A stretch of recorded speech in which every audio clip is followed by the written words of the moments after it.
Hello and welcome to today's meeting of Democrats of Greater Tucson. My name is Larry Bodine. I'll be your host today, and I am the past president. So let me introduce our speaker today. Our speaker today is Elsa O'Callahan, and she's the executive director of the Arizona Democratic Legislative Campaign Committee, better known as the ADLCC. And their mission is to elect a Democratic majority in the Arizona House and Senate next year, because the Republicans have had a stranglehold on the legislature for 31 years, since 1992. Elsa has spent 10 years managing candidates and campaigns for Democrats in progressive campaigns, and she is completing 2 election and legislative cycles with the ADLCC. She has extensive experience in running paid media campaigns for down-ballot races, making decisions about how best to spend money and how to reach voters. And with that, Elsa, the floor is yours. Go right ahead. Thank you, Larry. I appreciate it. I know you said 1992. I think that was the last time the Senate had a Democratic majority. The House has not had a Democratic majority since 1966. So it is well past time here in this state. I really appreciate you taking the time to hear from me today. And I do have a presentation, but want to introduce myself first. So first of all, I'm also a Democrat of Greater Tucson. I'm not a full member of the group, but I live on Glen and Tucson Boulevard. So that is where my house is. And I have a strong affection for Tucson, and I'm very happy to be here and not in Phoenix. So I would, love to meet some of you in person or grab coffee sometime, but very happy to be in Tucson. And most of my family is in Tucson. I have family who live in LDs 17, 18, and 20. We don't have anyone in 21, but I'll work on it. And so we are fully, a big Tucson family here, and I'm very excited to be back in the state. So I'll go ahead and share my screen over here. There we go. All right. And feel free to interrupt, ask any questions, anything like that. I just want to sort of run through ADLCC and what we are and what we do and where, we're getting to seeing the paths to the majority this year. So first, I think it's really basic, but it needs to be said, ADLCC is a caucus program. So we are a division of the Arizona Democratic Party that focuses only on the legislature. So that means I don't do anything with the statewide Senate campaigns, any federal races, any school boards, any of that. We are fully focused on the state legislature and nothing else. And these caucus programs exist across the country. So we're a joint caucus. So we have the House and the Senate in one program. There's some battleground states like Michigan, Pennsylvania, Virginia, where they have a separate House and a separate Senate caucus. But we, with Arizona's makeup and our stacked legislative districts, it's much more effective to run program per district, both cost-wise and time-wise. So we have this joint program here in Arizona, and we, were created by Governor Hobbs, then Senate Minority Leader and House Minority Leader, Dr. Eric Meyer, to really just focus on winning seats and have an actual concentrated effort to get to the majority and build legislative power down ballot. So we focus primarily in competitive districts, right? I'm sure a lot of you live in blue or red districts. I think here in Tucson, primarily, more blue districts, but we focus on our competitive ones, right? And that means assisting and providing support to battleground candidates and their campaigns. And I'll get into more detail about what that means later in the presentation. But I think it's important to note that we are incredibly young. We're less than 10 years old. We were founded in 2015. And if you're looking at, a Michigan or a Pennsylvania or a Minnesota, some of those caucus programs have been around for 40, 50 years. So we're relatively young in comparison to the rest of the country in having a focus on state legislatures as part of the party organization. So I know I mentioned this briefly, but I think it's important to look back also because we are so young at where we've been. So as Larry mentioned, it's been a while since Democrats have been in charge, and we aim to fix that, and very excited to have the governor on our team with that. She is not only incredibly supportive, she also helped found the organization alongside Dr. Meyer. They were in what they like to call the pizza caucus back in 2012, where all of the members could share one large pizza and there'd still be pizza left over. It was such a super minority. We are not in that structure anymore. We are obviously much, much, much closer in an incredibly tight vote margin in both the House and the Senate. So after, we were founded, the first competitive cycle we had was 2016. We've picked up seats every year since then, including in 2020, when across the country, 270 legislative seats were lost for Democrats. We actually picked up Senator Marsh that year. Last year, there were a lot of changes in redistricting and the competitiveness there, and we held the line, which I am incredibly proud of. So we have a board, we're governed by a board that is, separate from the party, from the party's executive board, which you all might be familiar with, right? So we have our own board and our own bylaws. And these are the members of my board. So Senator Sundaresan, who I'm sure you all are familiar with, and Representative Pollock are my current board chairs. They are co-chairs and helping us get to the majority. Really excited to have a Tucson representative here. And as you can see, primarily made up of legislators and former legislators. So very grateful to have their support in this, in getting to the majority from people who are both in competitive districts like Senator Marsh and Representative Pollock, as well as deep blue districts. So really grateful to have, the board on our side as well. I want to go into a little bit more details about what we do and why we do what we do. So first things first, right? We provide battleground support. We know that, a lot of these districts are incredibly, lean or skew Republican, and we need to focus on building a comprehensive plan to get them to the majority. And so, I think Tucson specifically has a really great history of voter turnout and, activists and strong democratic principles. It's not the case across the state. And so we are working in a lot of these battleground districts to make sure that candidates are running professional campaigns, and that includes things from creating finance and field plans with these candidates, building websites and logos. We just finished a website for a candidate who's launching on Wednesday this week. We're really excited about. That's up in like a Phoenix district. And so I think that's really where we start, is we start them from the very beginning, right? What does your finance plan look like? How are you going to raise the money you need to be able to talk to the amount of voters that you need? How are you presenting professionally to both donors and voters throughout your campaign? I think before ADLCC, a lot of campaigns were in competitive districts were either not run with a real comprehensive plan and project and fundraising goal in the same way that we run them today, that we know they need to have to be successful. So we're really excited to be here. I think the other thing that is incredibly important to these candidates is a lot of the staff that we provide. So we recruit, hire, and train all the staff for these battleground districts. So that includes campaign managers, finance professionals, and field organizers. And that is a significant part of my budget going into 2024. And it also takes a significant amount of the budget off the candidates so that they can invest more in paid communications and really focus on that. And they don't have to stand up an entire, HR department, everything. They're all through my staff. So it really cuts down on, some $30,000 a month that they would have to pay in staff. We take on that burden instead so that they can have a full team of support in their work.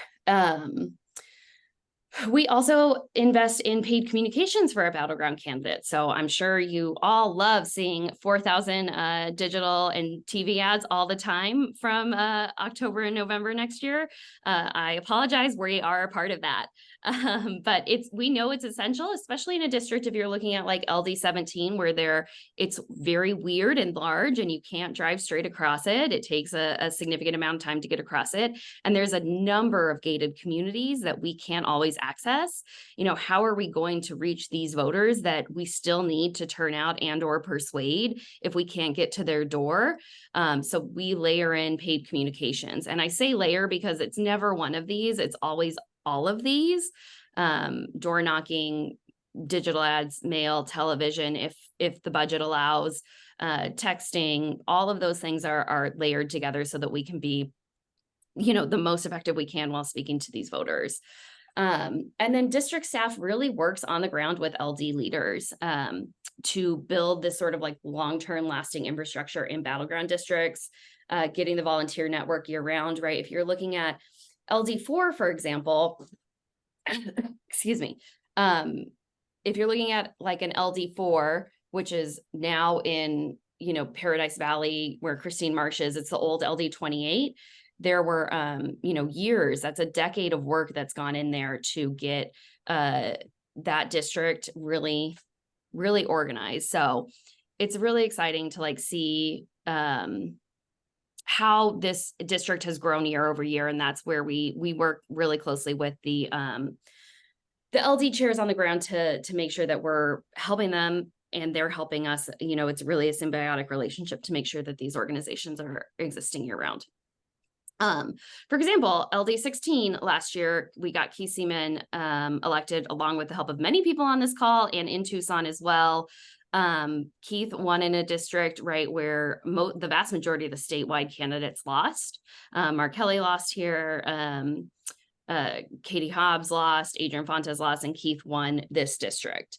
And so Keith was, obviously our battleground candidate. We're still working with him again now, but we, invested in Keith's race, including paying for staff, polling and research, paid mail and digital ads. And then we worked with the LD chair and the county chairs to help assemble this team. And, it was, I think, obviously very successful. And I think a lot of that credit goes to Keith for knocking as many doors as he did. But we were there with him every step of the way, getting him across the finish line there. So then the other big part of our work is recruiting and training candidates. So this is a lot of what we do this year, right? I think we've talked to, if I look at my tracking document, like hundreds of people who might be interested in running for office. And so that includes both in red districts, in lots of places in the state, but also our battleground districts looking for candidates. We know that having candidates in all corners of the state can help Democrats up ticket. I think I like to say that there's no such thing as up ticket drop off. So I know that the work we're doing is turning out these voters and being incredibly helpful. We also have, a number of upcoming trainings, including for candidates specifically on signature gathering and verification, making sure that candidates are being successful there, and then voter basics. So these trainings go on all year, both publicly for candidates, but also for Democrats in general. And then we're going to talk a little bit about some of the other work that ADLCC does in addition to the direct candidate support, which is obviously, a big part of our work, but we also want to make sure that we are building the infrastructure of the party and contributing to that. So, we have a legislative district manager who came on this year and has been working directly with the LD chairs across the state in blue districts and red districts and purple districts to make sure that we are really equipping everyone with the tools that they need, or at least, to the best of our ability to make sure that we are answering questions and giving people a point of contact for problem solving. We're having our first ever in the state LD chair retreat on October 28th. It's the last Saturday of the month, I think. So we're really excited about that.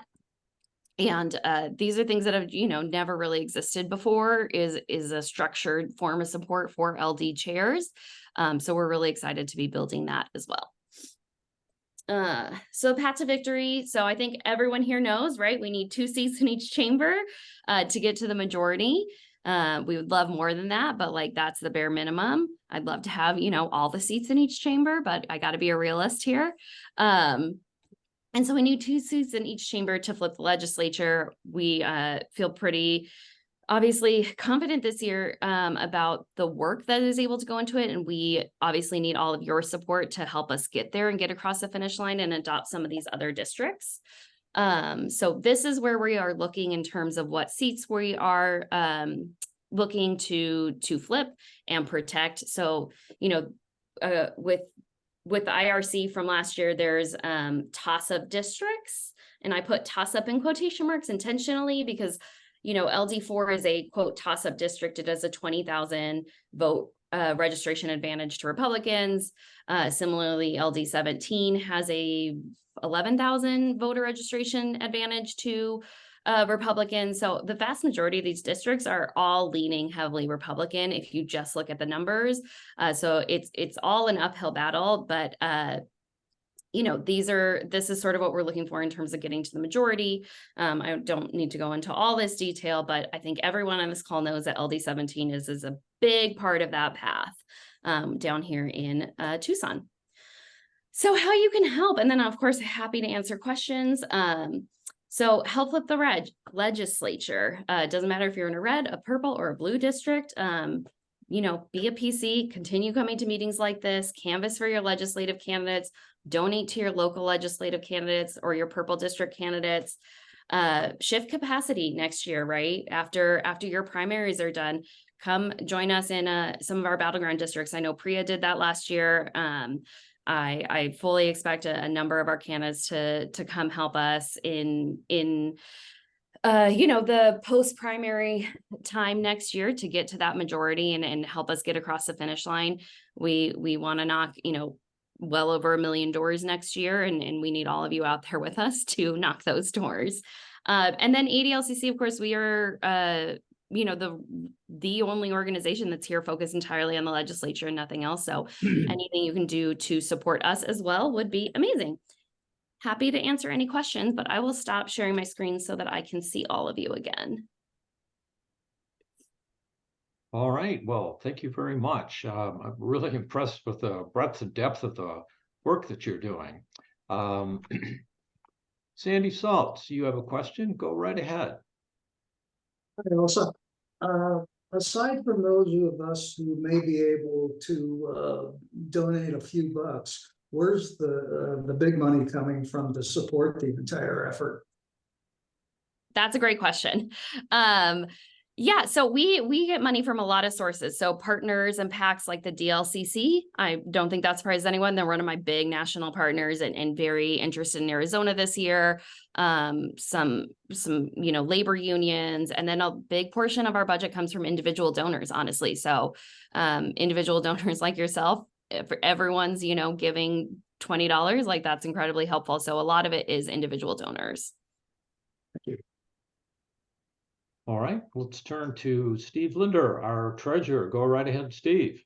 Hi, my question would be, and you kind of answered it, is because of the emphasis that's going to be on Arizona. I mean, the eyes of the country are going to be on Arizona for many elections. Are you going to get, besides for money from national, are you going to get people or just help in general from the DNC? How much help are you going to get? Yeah, that's a great question. So the DNC really focuses on the federal races, right? They're going to be here working with Joe Biden and the Senate nominee, which I think we all assume will be Rubin at this point, but obviously is not the official nominee yet. And so they'll be really focusing on those, and then a handful of the congressionals, and the DNC typically prioritizes staffing those as that is their focus. We at ADLCC are focused on the legislative races and staffing for the legislative races and fundraising for those. And we really operate, relatively independently of that sort of coordinated campaign structure that you're talking about. Also have a question from Michael Bryan. Michael, what's happening in the chat? I actually have a couple in the chat. The first one to reach out was Gail, and she wanted to know if LD17 is considered competitive. I think you answered that in your presentation. Very competitive. If so, what's the plan? Who have you recruited? Do we have a field plan in place? What are our vote targets and so forth? Are our fundraising targets for LD17? Yeah, I mean, I'm not going to divulge an entire plan on a recorded meeting that's going to be placed on the internet. Though I love all of you. I think everyone knows Morgan Abraham's running for the state house. You know, Amy Fitch has been running for the state senate. She's been sick recently, so I need to connect with her and make sure that she is ready to go. And LD17 is incredibly important, right, for both the House and the Senate. It's going to be a huge focus of ours.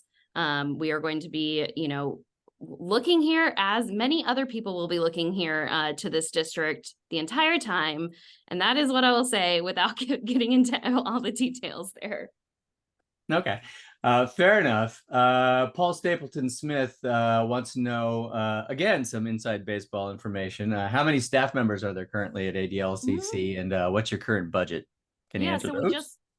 well, I'll happily say we just brought on 3 district managers for some of our legislative districts. So we have, I can't even do math, maybe 7 to 9 people on staff. It's not a big team currently.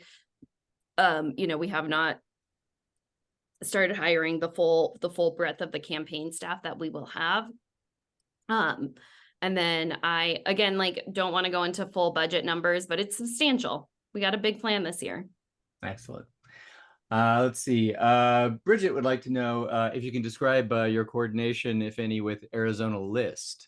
She noticed that there was some work going on down at the coordinated campaign headquarters amongst you all. Yeah, I love Arizona List. I talk to Claire or Kathy at least once a week.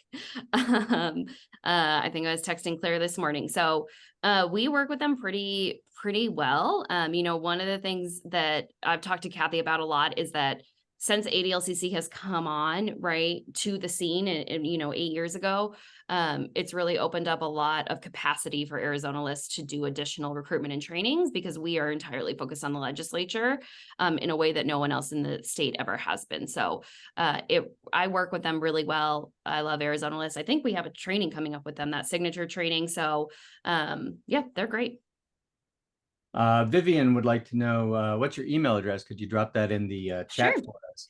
And she saw that you had protect on the LD16 senator, and she believes that might be a Republican. If you could explain That might be a typo. You know, we are not perfect. That might be a typo. Okay, fair enough. I have my own question for you, and that's obviously Arizona List is a big part of the push to put the Arizona abortion protection measure on the ballot.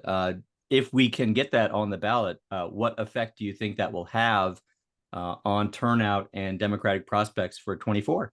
I mean, I change my mind on this every day. So today, I think it's going to be great, right? Like, I think that it's we've seen it year over year, that it is a motivating issue in the states.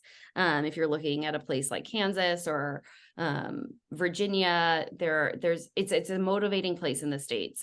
So I think that it does do a lot to hopefully increase turnout. I expect that campaign to be incredibly robust and well run. So I think it would have a lot of support and people out there and turning out voters. And, you know, I said this earlier, I'll say it again, like, I don't think there's such a thing as up ticket drop off. So like, if people are coming out to vote, they're going to be voting up ticket as well. And that, I think, is good for us. I think the bigger factor is like, what are some of the national, you know, is there a Trump on the ballot again this year? That's I think, different question, but I can't predict that yet today.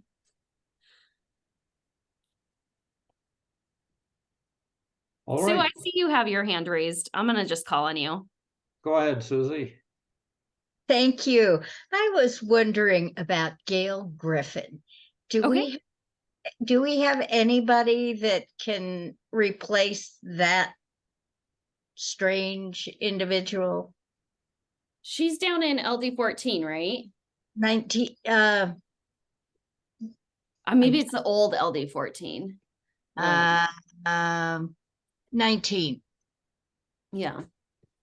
Hold on. I'm trying. I've not memorized every single one of our candidates, so I'm looking. Yeah, I think what you're asking about though, that is like 14, is that what we said, or 19? it's 19. Yeah. So Nick Tellez has filed there. So there is a candidate running against her, or running for, one of the two seats. And it's a really red district. That's the problem. I think what I keep in mind when I have like a candidate who I'd really like to beat on a personal level, right? Like a Gail Griffin, is we can neutralize a lot of these candidates by getting to the majority, right? Like, she will no longer be the water chair when Democrats are in the majority. And so that is what I always come back to. Like, yeah, I would love to get rid of a lot of them, but it doesn't matter if we don't get to the majority. Yeah, pull their teeth, get them out of their championships. Mike, you've got your hand up. I do.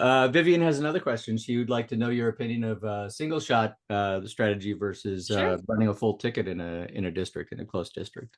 Yeah, I think it's a incredibly difficult question that we ask ourselves every day in my job. And I also have seen this, I've been with the caucus since 2018. They've been running single shot programming since, when did Eric win? Like 2012. I've seen it work for both for Republicans and for Democrats. And when I go back to, I am looking for the path to the majority, right? Like, that is what we're here for. And I don't make decisions about single shot or double shot on my own, right? That is with local partners, national partners, big strategists, both statewide. There's a lot of decision making that goes into this, and I don't think that it's ever perfect. I think similarly, like, there's always, another candidate I'd like to beat. And also, it doesn't matter if we cannot get to the majority, and that is our goal. All right. Lee Oler has her hand up. Go ahead, Lee. Yes, forgot you for Elsa. And Mike, you might have to help me with this, but several weeks ago, we had a guest on DGT that is running for an office in Bisbee, which is still Cochise County. Yep. That'd be Ann Carl. Griffin. What's her name, Mike? Ann Carl. Ann Carl.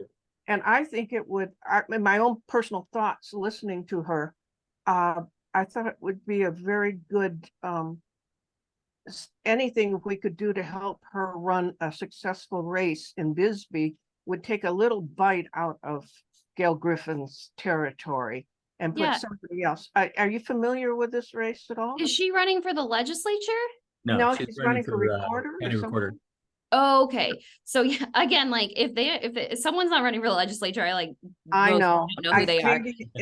And I'm not quite sure what your ALDCC stands for, but anyhow, you're here, and I thought it was a good question that was just asked about. I think the instinct is right? Like, I think that down ticket people, when you are a candidate who's running for an office that's really low on the ballot, school board, county races, like, and you're out talking to voters, that is going to have a huge influence on the rest of the ballot up the ticket, right? Like, the reverse coattails effect is a real thing that exists. And so, yeah, I think your instinct is right. Like, whatever she can do to be successful, and like, I'll happily mention her to the party, but that, like, we are just on the legislature. I cannot emphasize that enough.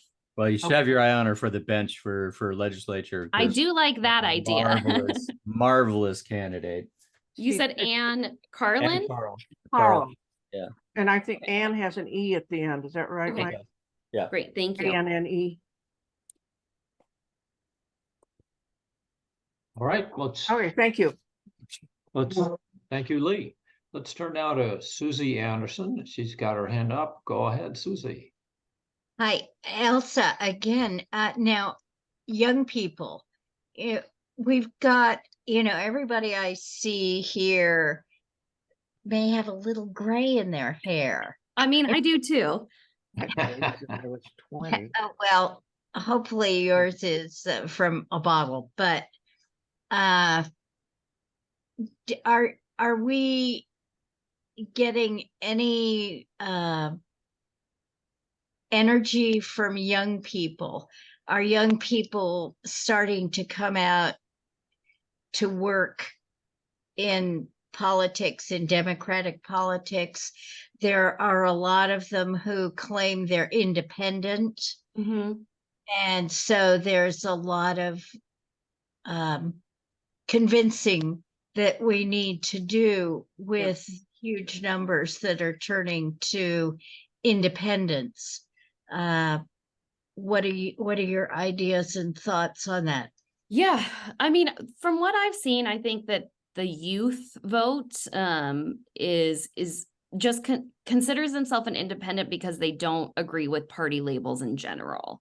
So that to me does not mean that they are voting independent or that they believe they're independent, right? That just means that they're going to more closely identify with a candidate as opposed to a party and vote ticket.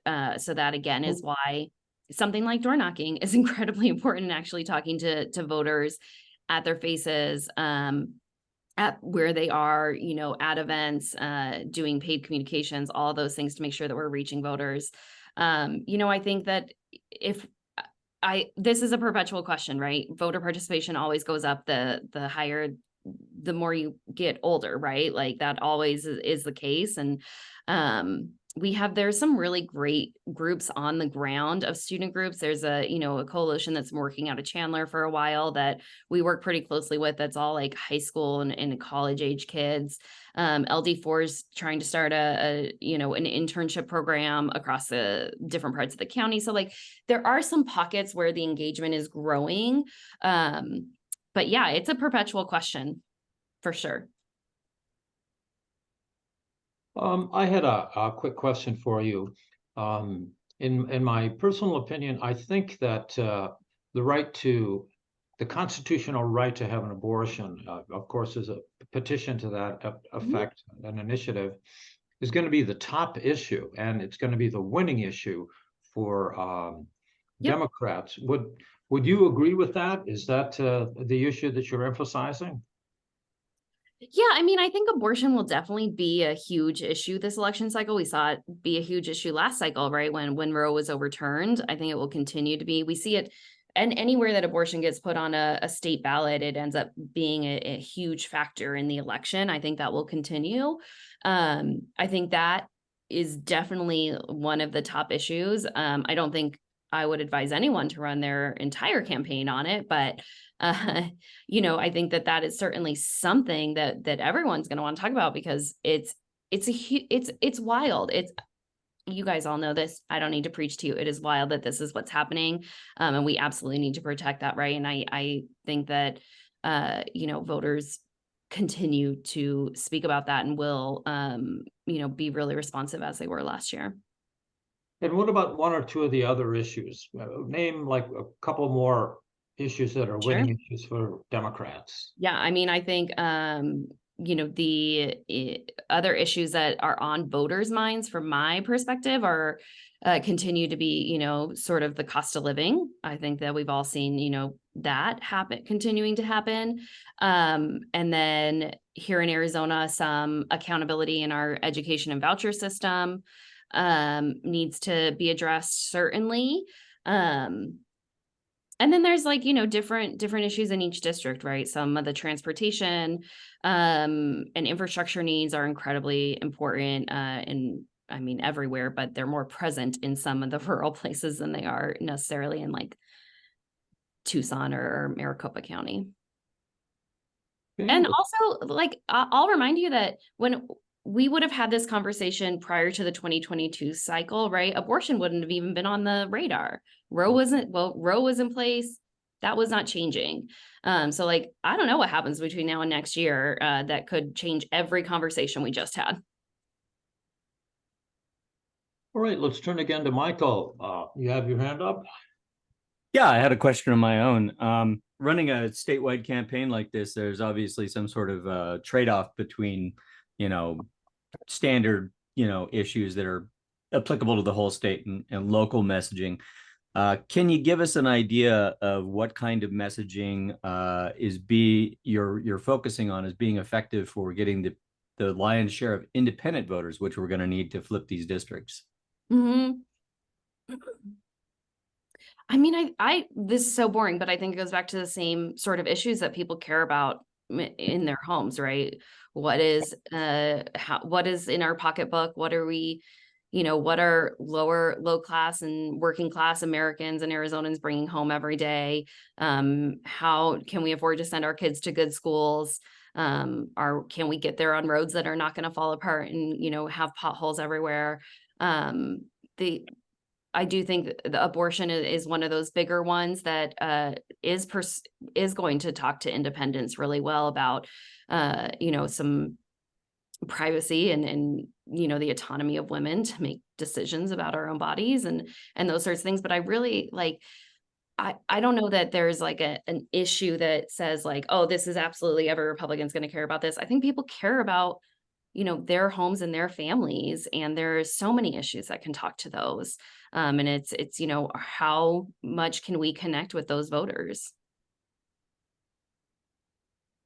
Following up on that, is there going to be any kind of statewide media campaign that's just generally aimed at flipping those independent voters toward voting for our candidates? That's really hard and expensive. Yeah. So, I mean, if you have an extra $1 billion laying around, give me a call. Always. And sure, I'll do that. But we really every day in my life here in this job is a decision of like where to put resources, and it's always to get to the majority. Right. And that is where the decision comes down to every day. Susie's got a question again. Go ahead, Susie. I've always got a ton of questions. How big an issue is water in Arizona races? Yeah, huge. That was definitely one I did not mention. But yeah, I think that's in the top 5 for sure. And I don't, there's a lot of different ways to think about water, right? Whether it's, which I think is one of the challenges we all face, right? Groundwater management, sustaining rivers, sustaining public lands, where does our water come from? How much are we, managing that relationship with other states is a very complicated issue, which I think makes it hard. But I think in the grand scheme of Arizona, people are really starting to key in on water as a topic and don't necessarily know all the details, nor do I. I think it's a vastly complicated issue. But someone like Senator Schuneressen, right? Or Stephanie Saul Hamilton might be, the people who would be experts on that. But yes, it's going to definitely be an issue.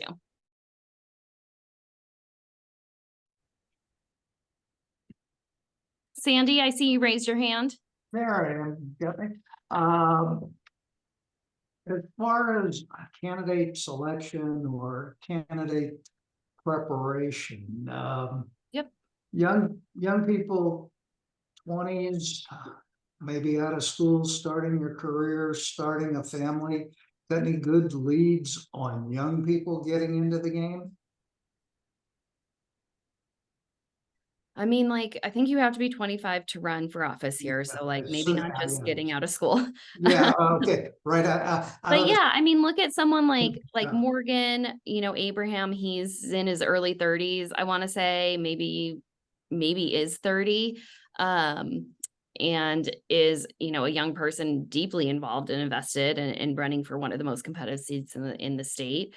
I think that you see a lot of, I think Laura Tarek is also, sort of in that younger group. One of my board members, Oscar de los Santos. There's definitely a contingent of younger people who are getting more involved in running for office, which brings me a lot of joy and hope. Yeah, at my age of 28, I'm out of my prime already, so. Understood. Thanks. Barbara? I'm sorry, Larry, I'm just taking over your moderation. Go ahead. You're doing great. I just wanted to let everybody know that there's a really exciting project happening with the Water Resource Research Center here in Tucson, and that's statewide. communities as well as other people who are doing the research on putting solar. This is something I've been wanting to see happen for decades.